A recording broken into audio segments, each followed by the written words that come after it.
I met Zach Lifestead the first time, it changes your outlook. It's tear-jerking. There's a lot of myths and kind of people who don't understand what concussions really are, and so I spend the majority of my visits just educating them about what to expect. So the first thing is that a concussion is actually a brain injury, getting them to recognize that, and that's not something that they should ignore. So we talk a lot about how to recognize a concussion in them or in their teammates in the future, and understanding the importance of reporting it to coaches, parents, whoever's around.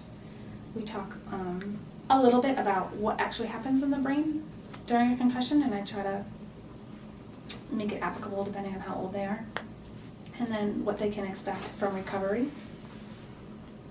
And then we talk a little bit about what is known and unknown about long-term risks with multiple concussions.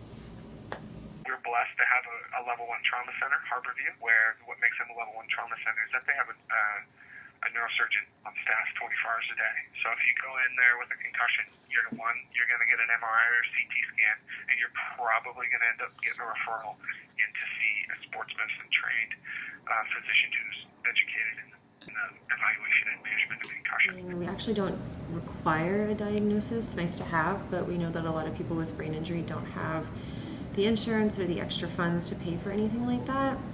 We have places that we work with. We work really close with the Harborview Sports Concussion Program to get diagnoses, but we don't actually provide them. The Seattle Sports Concussion Program, though, is kind of a joint concussion program between Harborview and Seattle Children's. After the Lifestead Law, one of the worries was that it was going to require kids to see a physician, and what if those kids didn't have insurance, then what happens? And so part of that is to say, we will see anybody, regardless of insurance status. We're never really the direct resource. We educate a lot about brain injury, but the majority of what we do is connecting people to resources. The resource line's completely free, resource management's free. The organization has become just a much more robust offering of different kinds of supports for those we serve. So when I started, it was 1 or 2 people working here, and now we're a staff of 10 full-time, and we're able to provide in-person resource management, going with people to doctor's appointments. We're able to serve people over the phone Monday through Friday, 9 to 5. We have full coverage, which is something we didn't always have. Help people get back into the school system. So we help families with the IEP and 504 process, because that can be quite a complicated process, and schools don't really have all the resources they need to provide services that families deserve.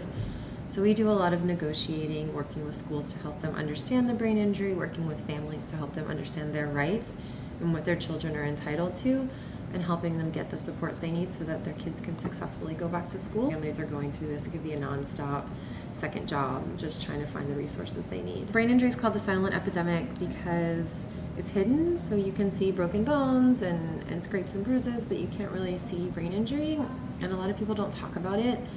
For one reason or another, there's a lot of stigma attached to disability in general, and brain injury is no exception.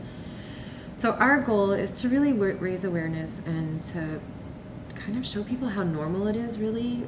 Brain injury affects 3% of the population, which doesn't seem like a whole lot, but really that's every 23 seconds somebody joins the brain injury community, and so pretty much everyone knows somebody who's been affected, and so really just bringing awareness to that, and bringing awareness to the fact that individuals affected by brain injury are just like you and me, still had a whole life before, and they have a whole life ahead of them, and they have a lot to offer and bring to friendships, communities, professional settings. And so raising awareness around that and helping to integrate people with brain injury into the community. And it seems from the literature that adolescents take a little bit longer to recover, right? So we need to keep that in mind. I think if you're talking about a young athlete who wants to get into sport, the benefits of sport are going to far outweigh the potential negatives of concussions. We know that sports not only is good for your physical health, but it's good for your mental health, to be a part of a part of a team, and to work towards a goal, and to have a community around you that's supporting you. I think all of that is more beneficial than to